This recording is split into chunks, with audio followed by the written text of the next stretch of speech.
40년 전에 인사를 관통한 어떤 법칙하고 말이죠. 예. 오늘날 우리가 이제 지향해야 할 어떤 인사의 법칙하고 결정적 차이는 뭐라고 봐야 될까요? 지금 우리나라가 여기까지 온 것은요, 저는 이렇게 얘기를 합니다. 우리나라가 짧은 시간 내에 이렇게 성장할 수 있었던 이유는 첫 번째는 내 아이를 세 끼를 먹이고 싶어 했던 우리 부모 세대의 열망입니다. 맞아요. 세 끼. 예. 저는 서울에서 태어났습니다. 예. 그러나 어렸을 때 한 끼를 안 먹어본 경험이 있습니다. 굶었죠. 예. 예. 그 열망. 두 번째는 우리는 좋은 지도자 그룹이 있었습니다. 이 좋은 지도자 그룹들의 도움. 거기다 우리는 펀더멘탈이 좋은 게 있었습니다. 해방 이후에 교육의 열정과 그렇죠. 예. 그 문맹을 극복할 수 있는 우리 한글의 힘도 이 속에 있었습니다. 이걸로 해서 우리는 교육된 사람을 가질 수 있었고요. 그때부터 급격한 산업화가 성공적으로 갈 수 있었고요. 그 과정에서 저희는 이와 같은 성과를 얻어낼 수 있었던 그렇죠. 것이죠. 이 성과를 얻어냈고 이제는 다음은 뭘로 가야 하는 이 변화의 시대입니다. 네네. 저희는 뭐 패스트 팔로에서 이제 퍼스트 무버의 시대로 바뀐다고 얘기합니다. 우리는 잘 교육된 훈련된 인력의 힘으로 왔습니다. 네. 바꿔 얘기하면 휴먼 리소스의 힘이죠. 리소스가 방점이 있었던 추격자의 역할을 충분히 해왔습니다. 열망과 추격의 의지, 예. 잘 살아보고 싶어하는 욕구들, 예. 이것이 여기를 갖고 온 거고요. 이 다음에는 초경쟁 시대라고 합니다. 초경쟁 시대로 하죠. 초경쟁. 예. 예. 지금부터 이제 세계 정부가 전부 다 발전하기 시작했습니다. 이제는 뭐 아프리카에 있는 청년과도 구직을 경쟁하는 시대로 바뀌고 있습니다. 네. 이런 시대에서는 우리가 갖고 있는 어떤 다른 능력, 상상의 능력, 창조의 능력, 무엇인가 더 이뤄낼 수 있는 능력, 이러한 개인이 가진 사람 하나가 가진 것이 중요해졌습니다. 이제 사람은 더 이상 리소스로 볼 것이 아니고 사람 하나의 능력을 어떻게 극대화시켜낼 수 있겠는가. 그들이 성취해내고 그들이 이룰 수 있는 것을 어떻게 서포트할 수 있는 시스템을 갖출 수 있겠는가 하는 것이 이제는 국가의 경쟁력이고 집단의 경쟁력이고 조직의 경쟁력이라고 봅니다. 그런 차이가 이제는 사람의 중요성이 훨씬 더 강화됐다. 집단적 사람에서 개별적 사람의 시대로 바뀌어 갔다. 집단적 사람에서 개별적 사람으로. 아. 그래서 우리 초장님 명함 뒷면을 보니까 이게 참 인상 깊은데 이제는 사람 콤마입니다. 그래서 이제 그 녹색으로 네모를 아예 딱 치셨어요. 사람하고 쉼표를 묶어서 이게 뭘까 이랬거든요. 사람 쉼표. 네. 이 쉼표가 꼭 들어가야 되는 거죠. 그렇습니다. 예. 그러니까 이게 개별적 인간의 그렇습니다. 그걸 말하는 겁니까? 그 쉼표라는 건 그 말대로 쉼도 되고요. 숨도 되고 여유도 되고 이런 것들이 확장될 수 있는 개인.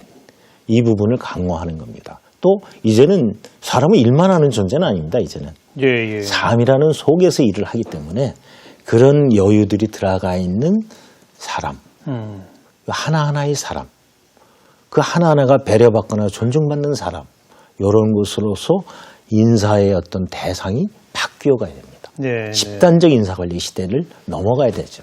더 어려워지는데요. 어렵습니다. 왜냐하면 공무원 사회, 100만 공직 사회 그러면 집단주의, 규율, 기강, 상명하복 이런 단어들이 먼저 쫙 떠오른단 말입니다. 예.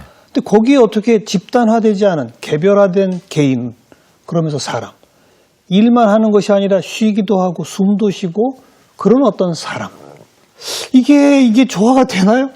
공직 사회와 사람? 이미 민간 영역에서는 예. 일과 삶의 균형이란 말이 이미 나와 있고요. 나오죠. 네. 사람은 일만 하는 시대를 벗어나고자 하지요. 지금 젊은 공무원들의 분위기는 전혀 기존 공무원과는 다릅니다. 쉬면서 일하고 싶어 합니다. 그렇죠. 이런 것들이 이제는 인간이니까 당연하죠. 이건 이제 예. 하나의 거슬릴 수 없는 하나의 흐름이라고 봐야 되겠죠. 예. 그렇다면 공무원도 이제 쉴 수 있어야 되고요. 제가 이제 공무원을 쉬게 해주는 이유 중에는 뭐 여러 가지가 있습니다. 쉼을 통해서 생산성이 올라갈 수 있습니다. 실제적으로. 적당한 휴식과 재충전은 반드시 생산성을 올려주는 겁니다. 이런 것들이 이제 공무원 사회도 들어와야 되고요. 쉬게 해준다면 일도 자율화가 가능해집니다. 일의 자율화. 예. 스스로 관리할 수 있다는 거죠. 시켜서 하는 것이 아니고 자율적 일이 하면 우리나라에서 보면 옛날에 뭐 돈 내기 같은 이런 얘기가 그런 어떤 시스템이 있었다고 하죠. 옛날에. 돈 내기? 예. 예. 뭐 일을 주고서 그것을 시간 내에 달성하면 빨리 끝내면 빨리 하는 그런 성과형 성과급. 돈, 예. 그런 게 있었다고 하는데 예. 그런 거와 마찬가지로 일을 자율적으로 하면 시간 관리를 자기가 하게 됩니다. 그렇죠. 그렇게 했으면 시간당 생산성은 분명히 올라갈 거예요. 빠른 시간에 일을 처리하고 여유는 자기가 갖는 것이고요.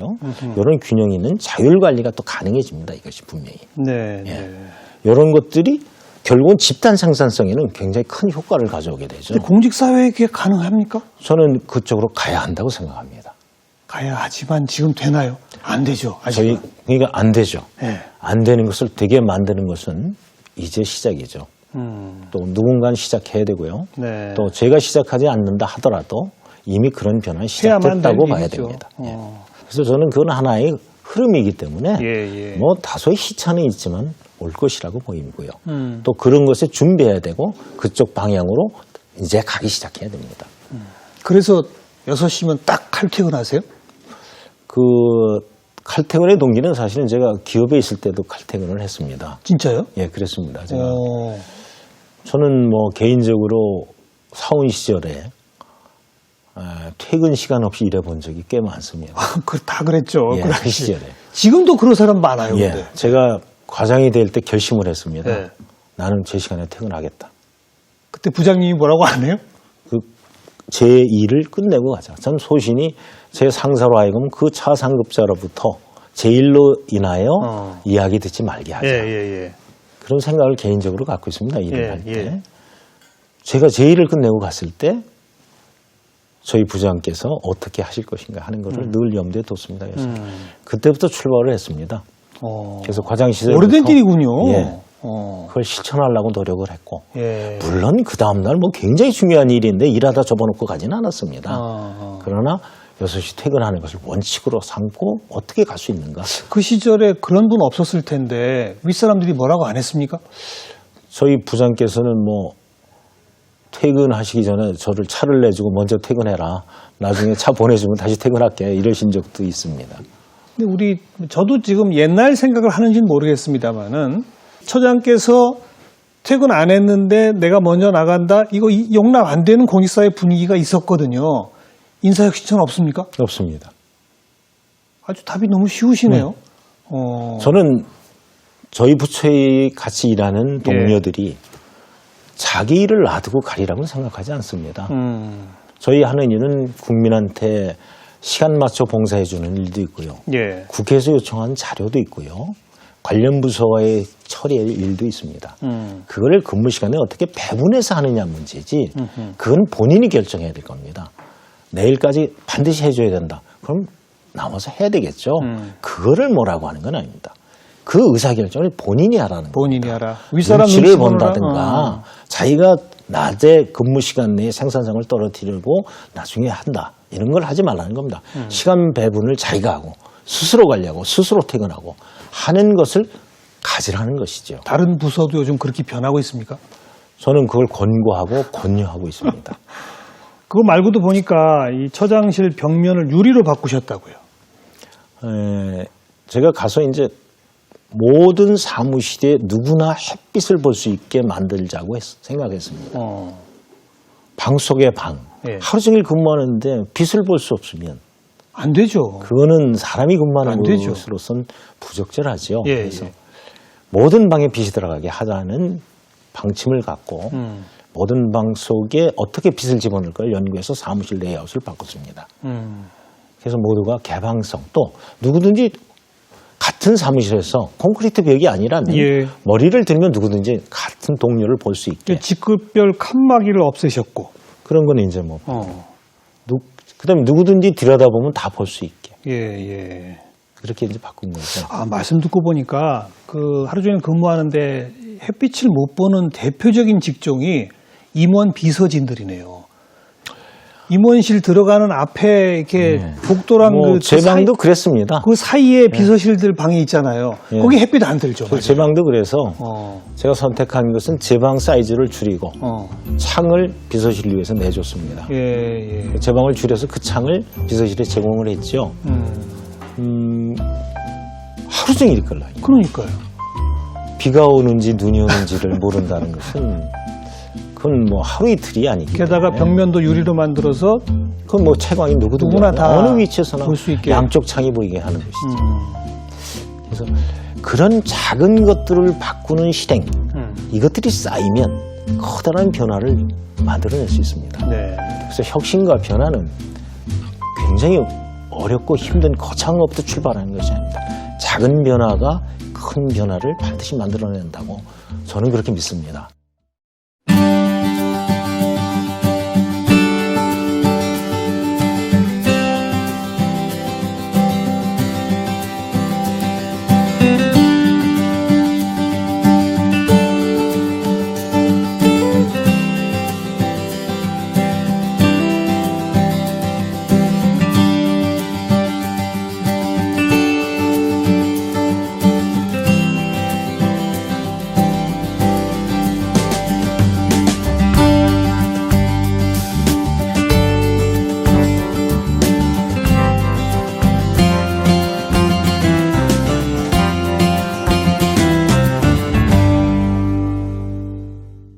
이제 좀 크고 복잡하고 머리 아픈 얘기 안 꺼낼 수가 없습니다. 그러시죠. 관피와 척결을 목표로 사실은 인사혁신처라는 이름도 붙었고 조직도 만들어졌습니다.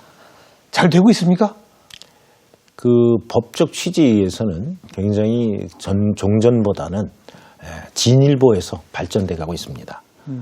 또 더욱이 그 법으로 인하여서 그런 취업을 초기에 아주 포기하시는 분들도 있습니다. 어떤 법이 만들어졌죠? 그러니까 이제 공직에 있던 공직에 근무할 때 예. 퇴직하기 5년 전에 근무했던 것과 유관한 곳은 가면 안 된다 하는 것이 기본적인 골자입니다. 못 가게 금지시키는 겁니까? 금지입니다.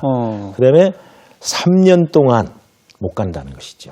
단 가고 싶은 경우에는 심사를 받아야 되는 겁니다. 옛날에도 이런 제도는 있었잖아요. 비슷하게. 있었지만 훨씬 강화된 겁니다. 옛날에는 뭐 직무 하나를 받다가 이젠 기관 전체로 예. 부처 전체로 보는 경우고 옛날에는 2년의 제한 기간에서 이제 3년의 기간으로 바뀌었습니다. 그래서 심사를 통하여서 적합성 여부를 적법성 여부를 갖다가 심사해서 가게 되어 있고요. 그것이 심사위원회의 운영은 민간위원들이 주도합니다. 그러니까 공무원의 눈이 아닌 민간의 눈으로서 객관적 잣대로서 다만 이제 사회 일각에서 여러 번 얘기하는 전문성의 부분 이 부분에 있는 전문성은 결국 국가 공무원이라 해도 국가가 그동안 키우는 인재 중에 하나입니다. 예. 그것 또한 퇴직하면 국민이고요. 그렇죠. 그래서 이분들의 전문성을 활용할 수 있는 방법에 대해서는 지속적으로 여러 가지의 루트로 뭐 얘기도 나오고 개선안도 제시합니다만 그 위원회조차도 그 전문성이 확실한 경우는 취업을 허가하는 편입니다. 그렇기 때문에 전문성의 부분은 보완시켜 주면서 그런 어떤 문제점인 네트워크라든가 이런 밀착, 유착 이런 부분은 근절시키는 쪽으로 가고 있고요. 이것은 점차 정착되어 가리라고 봅니다. 그런 밀착, 유착을 청렴도를 높이기 위해서는 이제 벌칙 조항 같은 것도 강화하고 있습니다. 예. 뭐 뇌물을 받아도 안 되고 심지어는 식사 대접도 얼마 이상 받으면 안 되고 이런 것도 좀 촘촘히 세워야 되는 거 아닐까요? 지금 이제 제가 가서 바꾸는 것은 두 가지입니다. 하나는 공무원에 대한 상을 줘야 됩니다. 상, 예. 예. 또 하나는 벌을 확실하게 줘야 됩니다. 상과 벌. 예, 이 상, 벌을 명확하게 하는 것이 제가 갖고 있는 업무 중에 하나입니다. 네. 어떤 상을 새로 신설하신 게 있나요? 예, 제가 가서 올해 1월에 작년에 부임해서 올해 초에 대통령께서 제1회 대한민국 공무원상을 만들고 시상을 했습니다. 대한민국 공무원상. 예. 이건 뭐 몇 급쯤 되는 분들한테 그건 뭐 전직급을 통해서 예. 약 100명 정도를 선발합니다. 1년에 100명. 예. 예. 그럼 뭐 100만 명의 공무원에 100명이니까 10,000분의 1입니다. 10,000대 1. 예. 그 정도의 공무원을 뽑아서 업적이 탁월한 그 해년도에 업적이 탁월한 공무원을 대통령께서 그 청와대에서 공무원한테 시상을 해주는 이런 제도입니다. 네. 근데 이거는 정부 수립 이후 처음입니다. 그러네요. 그런 저도 제도가 처음 들어봤습니다. 없었습니다. 예. 그래서 공무원들이 일 잘하는 사람에 대해서는 그러한 것도 충분히 포상을 하고 격려해주는 시스템을 갖추고 그리고 나아가서 벌에 대해서는 잘못하면 굉장히 가혹하게. 강한 벌로 두 가지로 지금 가고 있습니다. 하나는 그 금품에 관련된 문제, 그렇죠. 예, 또 사회적으로 지탄받는 성에 관련된 문제, 예. 또 음주에 관련된 문제, 이 세 가지에 대해서는 굉장히 엄정한 법을 집행하고 있습니다. 또한 올해부터는 이제 지금 11월부터 이제 시행인데요. 100만 원 이상의 금품 수수의 경우는 파면 내지 해임입니다. 바로입니다. 한 번에? 예, 한 번에. 명시적으로 파면 내지 해임입니다. 예. 그렇기 때문에 100만 원 이상의 금품 수수의 문제는 공무원이 옷을 벗어야 된다는 문제를 야기시키기 때문에 예방 효과도 되고 또 그런 경우에 잡초 뽑듯이 뽑으려고 합니다. 그래서 그 확실한 상가벌을 구분하는데 저는 이렇게 봅니다. 상도 공무원은 많이 줘야 됩니다. 100만 집단에 함께 가야죠. 예, 맞아요. 벌도 엄격하게 적용해야 됩니다. 그래서 이게 균형을 줘야 됩니다. 제가 한번 여쭤볼까요? 한국을 빛낸 여러 가지 부문의 사람들은 많이 있지 않습니까? 예술인, 체육인, 음악인, 뭐 한국을 빛낸 공무원 들어보셨습니까? 없던 개념입니다. 70년 동안에 한국을 빛낸 공무원이 없었을까요? 엄청나게 많았죠. 있었겠죠. 70년의 역사 속에. 근데 우리는 대충 대통령들만 기억하죠. 우리는 그를 기억하지 않습니다. 맞아요. 또 공무원은 어떤 존재입니까? 국민한테는 우리가 깔고 앉아서 잘 놀게 만들어주는 잔디밭과 같은 존재죠. 잡초가 있으면 잡초 뽑아야 된다. 잡초를 뽑지 않으면 나머지 잔디의 성장까지 위태로우니까. 네. 좋은 잔디를 만드는 것. 그것은 국민을 위해서 필요한 거죠. 국민들은 이 잔디를 보고 잘 자라도록 잘못 자라는 잔디는 비료라도 좀 줘야 될 필요성이 있겠죠. 근데 우리는 지금 어떻게 하고 있을까요? 공무원을 굉장히 혼만 많이 낸다는 거죠. 그래서 잘못된 공무원은 가차없이 그 조직에서 배제시키고 나머지 공무원을 격려해주고 해야 됩니다. 100만 공무원의 상당수는 믿을 수 있는 공무원들입니다.